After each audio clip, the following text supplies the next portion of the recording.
Assalamualaikum warahmatullahi wabarakatuh. Waalaikumsalam warahmatullahi wabarakatuh. Alhamdulillah nahmaduhu wa nasta'inuhu wa nastaghfiruh wa na'udzu billahi min shururi anfusina wa min sayyiati a'malina may yahdihillahu fala mudilla lahu wa may yudlil fala hadiya lahu.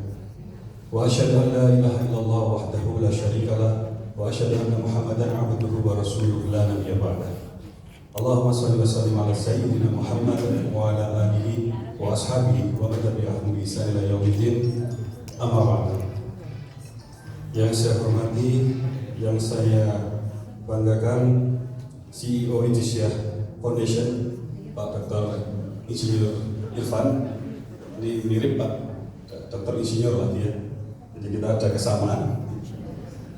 Kemudian juga para tuan guru, para asatidz dari Tarekat Indonesia, ada juga Abah Gusti dan sahabat-sahabat yang lain. Alhamdulillah pada kesempatan sore hari ini datang rombongan dari Partai Umat. Tadi sudah ada diwakili Pak Ketua DPW Pak Haji Daris, Ketua DPW Jawa Barat, dan juga sahabat-sahabat dari DPD. Ya, ada 4 DPD ya. Ada pengurus dari Kota Tasikmalaya, Kabupaten Tasikmalaya, Garut, Ciamis, dan Banjar, alhamdulillah. Dan juga ini ada ibu-ibu, khususnya juga dari ibu-ibu Permata. Ya, dalam kesempatan ini, alhamdulillah tadi kami mendapat kesempatan juga bertemu dengan Syekh Akbar Muhammad Fathur Rahman. Kami mendapatkan begitu banyak masukan, ya, nasihat untuk bagaimana perjuangan politik Partai Umat ke depan. Nah, sepanjang sore ini saya amati, saya merasakan, ya. Ini barangkali saya tidak perlu memberikan apa-apa, karena rasanya sudah nyambung sambung saja, ya. Sudah sia sekata gitu, tinggal jalan saja. Dan tentu ini di hadapan para tuan guru, para asatidz, ini bukan tausiah. Ini kalau tausiah enteng-entengan, ya, ini sekedar berbagi. Ya. Jadi pertama izinkan saya untuk menyampaikan sedikit tentang Partai Umat. Partai Umat ini memang secara badan hukum baru 2 tahun didirikan oleh pendiri utamanya adalah Pak Amin Rais, salah satunya lagi dengan Pak MS Kaban, ada Ustadz Sambo, Ustadz Idrus Sambo, Ustadz Sambo ya, Ustadz ya, bukan Sambo yang lain. Saya bukannya branding kemarin ya. Ini insya Allah Ustadz Sambo beliau hafiz. Pak Ustadz Beran dan kemudian ada Habib Thalib Al-Jufri dan tokoh-tokoh lain juga. Itu beliau semua ada di Majelis Syuro Partai Umat. Di bawahnya ada lembaga-lembaga tinggi. Salah satunya ada Dewan Pengurus Pusat, yaitu kita ini. Kemudian ada DPW, hingga DPD dan DPC kalau kecamatan. Kemudian ada Majelis Etik, ya, Mahkamah Partai, juga Majelis Pengawas. Nah, Partai Umat sekalipun baru 2 tahun secara organisasi formalnya, tapi kita lihat bahwa ini adalah melanjutkan mata rantai perjuangan yang sudah dimulai oleh seorang Amin Rais, yang sudah mungkin insya Allah kita semua sudah mengetahui ini portofolionya sudah perjuangan ini sudah puluhan tahun. Pak Amin Rais sendiri itu kalau kita tarik ya, itu maka ideologinya tidak terputus dengan Pak Muhammad Nasir, Perdana Menteri pertama kita. Pak Muhammad Nasir kalau ditarik lagi itu juga belajar dengan Pak Haji Agus Salim salah satunya. Jadi sesungguhnya ini Partai Umat adalah melanjutkan estafet perjuangan identitas apa keadilan. Kita memperjuangkan keadilan tentu bersama-sama segenap umat yang lain. Ya, mulai dari awal 1900-an itu identitas keadilan dalam bentuk kemerdekaan kita ya, sebagai sebuah bangsa, kemudian dilanjutkan terus dan terus. Ini kita Partai Umat semata-mata melanjutkan yang sudah ada, walaupun memang badan hukumnya adalah baru 2 tahun. Jadi dalam Syafari Ramadan ini kita berniat ya, untuk menyampaikan kepada umat secara luas, kepada kelompok-kelompok masyarakat. Dan alhamdulillah pada sore hari ini kesempatan di pesantren ini di bawah Masjid Al-Falah di Tarekat Indonesia, kita ingin menyampaikan perihal tentang perjuangan untuk menegakkan keadilan yang tadi sudah disampaikan oleh Ustadz Irfan tadi, juga sudah dilakukan oleh Idrisiah Foundation, minimal dalam bidang ekonomi tadi, kemudian dalam pendidikan dan lain sebagainya. Nah, pertama yang saya sampaikan adalah perihal tauhid dulu. Tadi sempat disinggung oleh Ustaz Irfan juga. Dan ini saya akan menyampaikan satu pemikiran terkait tauhid sosial yang sudah pernah ditulis oleh Pak Amin Rais lewat bukunya sekitar tahun 1990-an. 90-an itu cetakan pertama 90-an masalah tauhid sosial. Jadi di sini poinnya adalah pertama, kalau kita amati tauhid pada dataran akidah, ini adalah fondasi utama kita. Ini adalah aksisnya, ini adalah sumber utamanya. Maka kita perhatikan Al-Baqarah 256 itu, kalau kita lihat potongan di tengahnya, "Faman yakfur bit-taghut wa yu'min billah, faqad istamsaka bil urwatil wuthqa lam fisama, wallahu samiun alim." Dan di sini ketika kita mengatakan la, tidak kepada tauhid ini, artinya kita di sini mengukuhkan tauhid kita, kemudian menyatakan keimanan kita, maka kita seperti berpegang pada tali yang sangat kuat, fondasi yang sangat kuat. La infisal, tidak ada kerapuhan, tidak akan terputus. Ini satu statement yang kuat, satu pernyataan yang kuat bahwa inilah saya, manusia tauhid. Kemudian kalau kita coba perluas atau melihat dari sisi perspektif lain, seperti narasinya Pak Muhammad Nasir dalam buku-buku beliau, juga sama, karena ini sekali lagi sama dalam hal ideologi, dalam hal tauhid ini, Pak Amin Rais ya memang melihat dari perspektif sama dengan Pak Muhammad Nasir, bahwa tauhid kita itu adalah pernyataan revolusi ruhaniyah. Kita menjadi manusia merdeka tanpa bermaksud merasa lebih atau juga rendah. Jadi ada unsur persamaan. Ini tauhid kita. Nah, kemudian kalau kita perhatikan dalam surat Ibrahim 24 dan 25, alam taro kaifa daraballahu mathalan kalimatan thayyibah kasajaratin thayyibah asluha thabitu wa far'uha fis sama tuti ukulaha kulahin bi idzi rabbih. Bagaimana tauhid itu ternyata dibuat perumpamannya oleh Allah Subhanahu wa taala seperti pohon yang bertumbuh. Nah, di sini kita mendapat isyarat bahwa tauhid kita itu bukan sesuatu yang mandek, bukan sesuatu yang status quo, berada di tempat saja, bukan sesuatu yang jalan di tempat, tapi sesuatu yang bertumbuh, ada wujudnya, dia bertambah, ada manifestasinya. Maka diumpamakan seperti pohon yang thayyibah, pohon yang indah tadi. Kemudian pohon tersebut punya akar yang kuat ke bawah, punya akar yang menghujam ke tanah sangat dalam, sangat kuat. Dan pohon tersebut punya cabang yang menjulang tinggi ke langit. Ini untuk kita maknai, ini tauhid kita. Di ayat 25, tutil kulahin bi idzi rabbiha. Pohon tauhid kita tadi ternyata memberikan manfaat atau buah sepanjang masa atas izin Allah. Artinya ada wujudnya setelah kita berangkat atau setelah kita memperkokoh ranah akidah tadi, seperti berpegang pada tali yang sangat kokoh, la infisal, tidak ada keraguan, maka perlu kita wujudkan menjadi satu tindak nyata, satu aksi, satu program yang operasional. Dan itu adalah, kalau kita mungkin bahasakan dalam bahasa kita sehari-hari, adalah amal soleh. Termasuk yang sudah dirintis puluhan tahun oleh Idrisiah Foundation atau Tarekat Idrisiah, tadi sebagaimana disampaikan Ustaz Irfan, itu termasuk UMKM tadi, itu adalah wujud dari tauhid kita. Ini wujud muamalah manas ya. Ini ya, jadi Islam menjawab permasalahan-permasalahan yang berkembang. Kalau kita berhenti pada dataran akidah, khawatirnya tadi disampaikan oleh Syekh Akbar tadi, bahwa mandek ketika zaman abad pertengahan di sana, ketika agama Kristen itu dijadikan sistem tata negara, ya, kemudian tidak mampu menjawab permasalahan yang berkembang, sehingga muncul ide sekularisme di sana dulu. Salahnya kita mengadopsi. Dulu kan kita sedikit-sedikit mengadopsi, mulai abad 17, 18, 19, sedikit-sedikit dari barat kita adopsi. Waktu itu memang sekularisme berusaha memisahkan Kristen ya, itu dari kehidupan bernegaranya, karena dianggap membuat mandek. Lain dengan Islam, justru Islam menghidupkan. Buktinya UMKM tadi ya, menjadi sumber utama untuk kehidupan atau perkembangan di sini.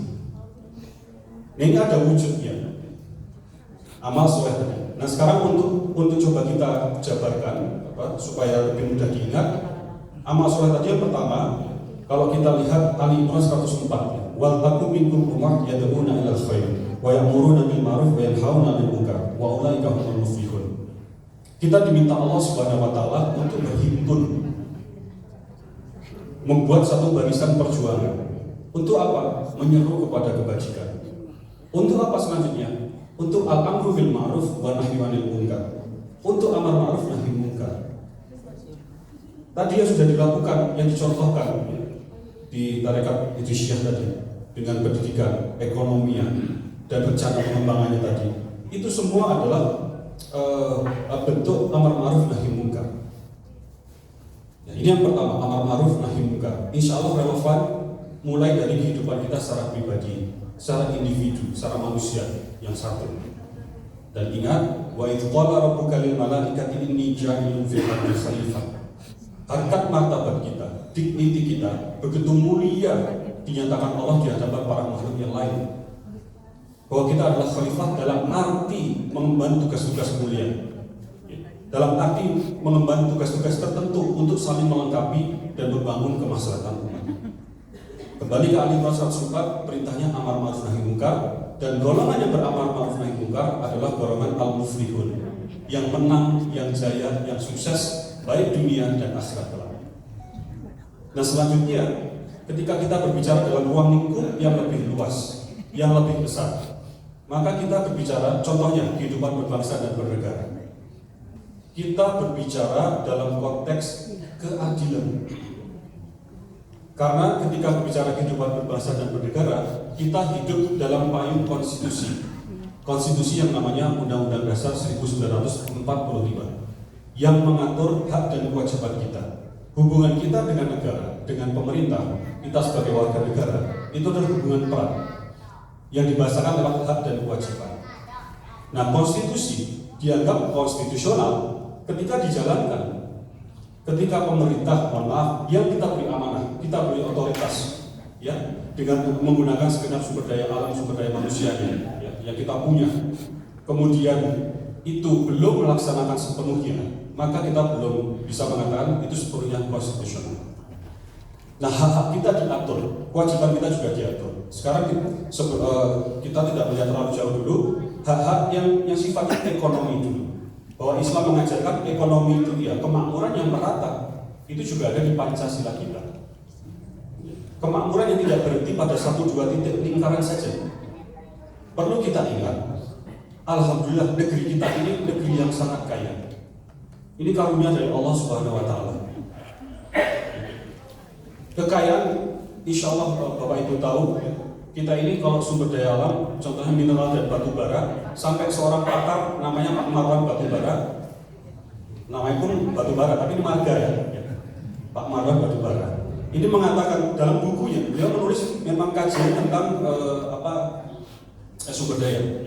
Itu kandungan mineral dan batu bara di Indonesia itu 10.000 triliun rupiah. Kita tuh eksportir nomor 1 dunia batu bara. Kandungan kita nomor 3 dunia untuk batu bara. Nikel kita untuk membuat listrik itu, baterai dan kendaraan listrik tadi ya. Baterai untuk kendaraan listrik dan baterai-baterai. Nikel kita nomor 1 dunia. Emas kita masuk 10 besar. Apalagi hutan kita nomor 3 besar dunia. Perikanan kita nomor 1 dunia. Lain-lainnya 1, 2, 3 dunia, 5 besar, 10 besar dan seterusnya. Tapi di satu sisi, di sisi lain, kita masih menghadapi fakta yang miris, membuat kita sedih.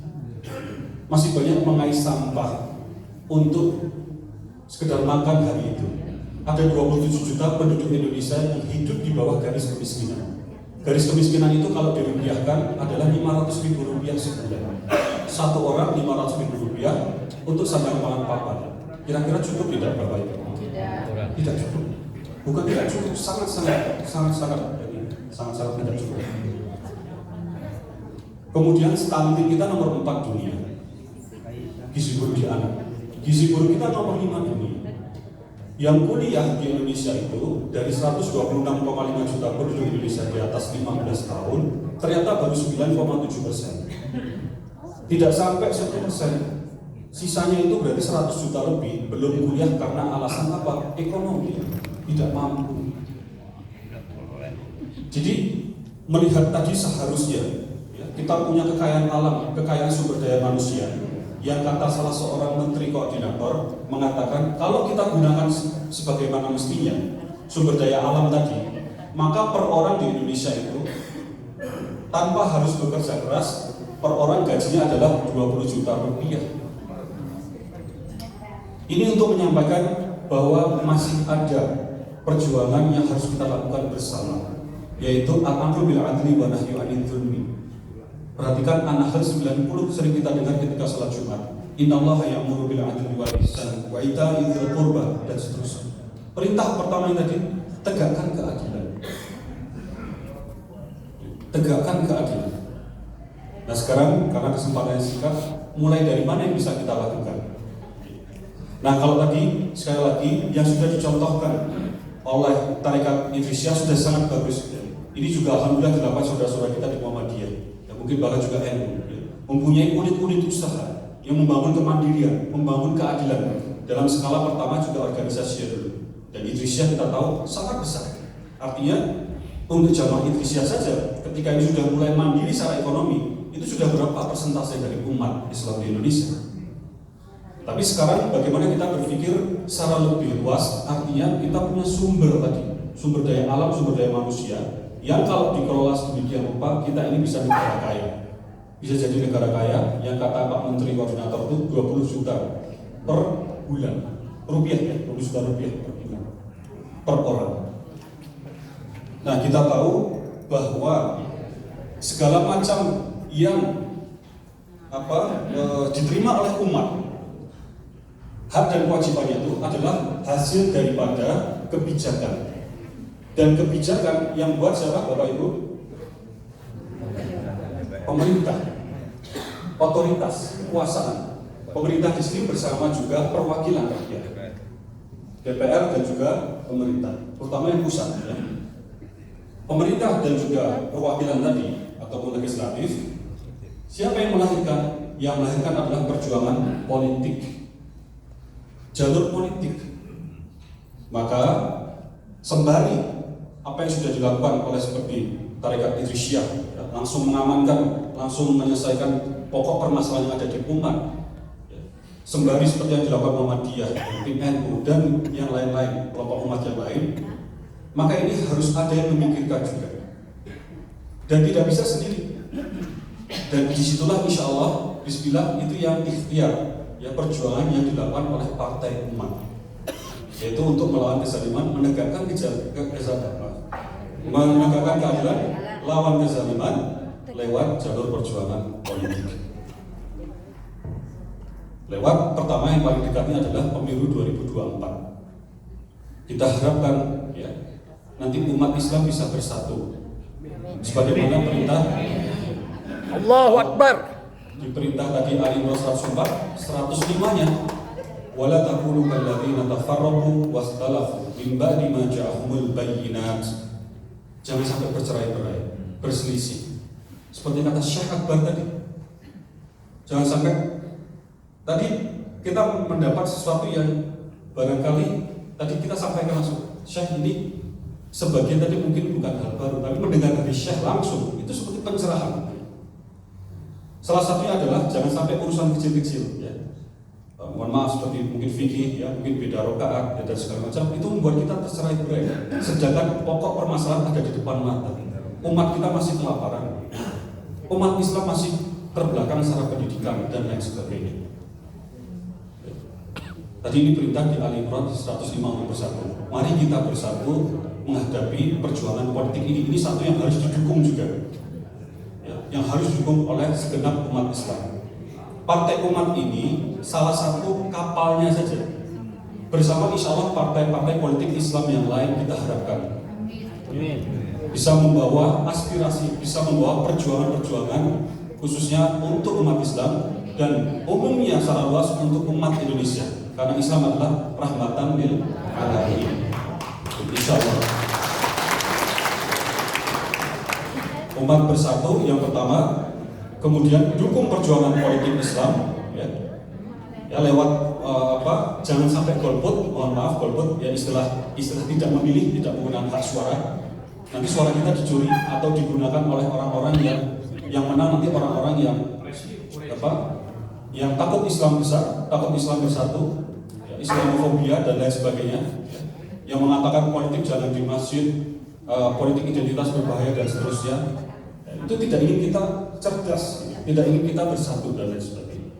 Umat Islam bersatu, jangan golput, apalagi pemilu jangan ditunda. Nah, Bapak Ibu sekalian, gerakan menunda pemilu itu masih nyata adanya. Kita harus hati-hati sebagai umat, kita jadi benteng. Begitu mereka muncul narasinya, kita lawan dengan cara-cara adiluhum, dengan pikiran-pikiran yang tajam. Oh jangan, mengapa kalau ditunda akan begini-begini. Setelah umat Islam bersatu, tidak golput, maka dukung perjuangan politik umat Islam atau politik partai-partai Islam. Insya Allah. Setuju Bapak Ibu? Setuju. Kita dukung. Nah, pelajari, apalagi sekarang era informasi, kita bisa belajar dari sosmed, dari YouTube, mana partai politik Islam ini yang mengatasnamakan atau dasarnya Islam itu benar-benar mengusung gagasan-gagasan untuk menegakkan kemaslahatan umat. Tidak hanya label. Kalau perlu ya barangkali relevan ya. Kalau mereka belum datang, ini alhamdulillah partai emas sudah datang ya, alhamdulillah dapat kesempatan. Ya, diundang ataupun ya kita ingin mendengar ya, dari partai-partai politik lain, supaya tadi sesuai pesan Syekh tadi bagus sekali, jangan sampai ada politisasi agama.